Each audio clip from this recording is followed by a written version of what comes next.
Welcome back, guys. So today we are going to be looking at the eraser tool. Alright, so with the eraser tool, just like the name sound, use it to erase some things, but technically just erasing things may not give you the exact shape you want, so we can actually distort shapes using the eraser tool. So what you want to do, for instance, like I have this tennis ball, you could see that I have kind of some gaps here which I made using the eraser tool.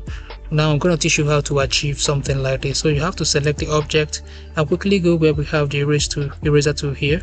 So once you click on that, you can increase the size of your eraser tool by clicking on the square bracket.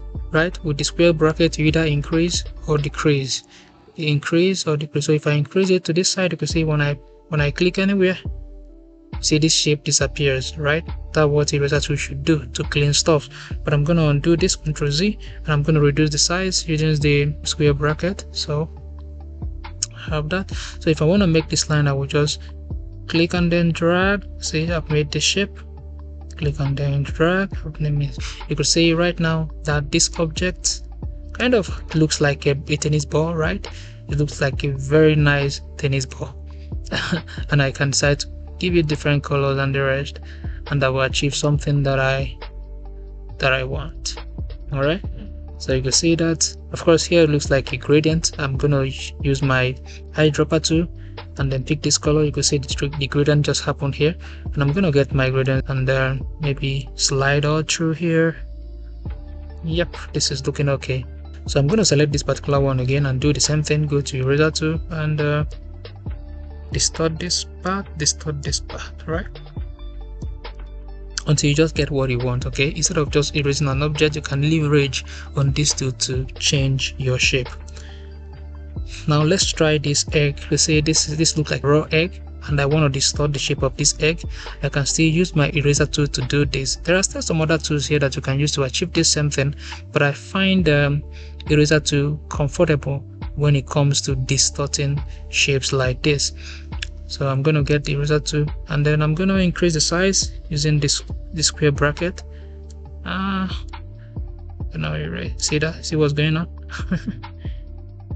You see that? So I'm going to undo this.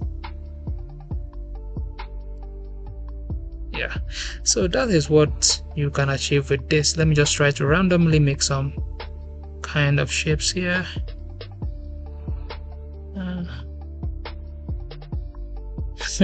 Now there are some other functionalities that you may want to change in this eraser tool.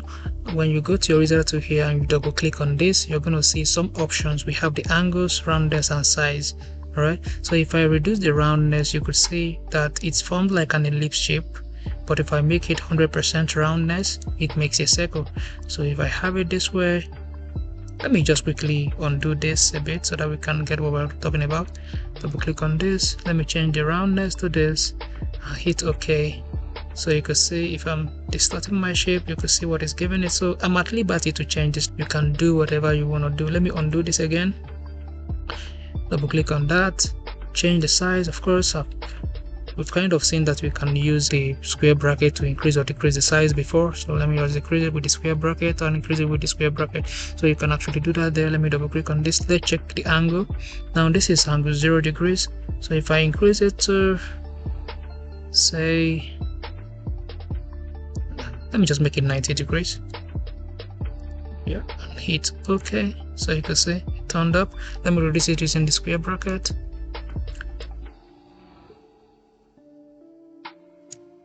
Yeah, so you are at liberty to do whatever you want to do to the shape, so far you actualize what you have in mind. Hopefully this particular skill set, you might find it handy when you are working with shapes tomorrow. Maybe you want to distort some things. All right, see you in the next video.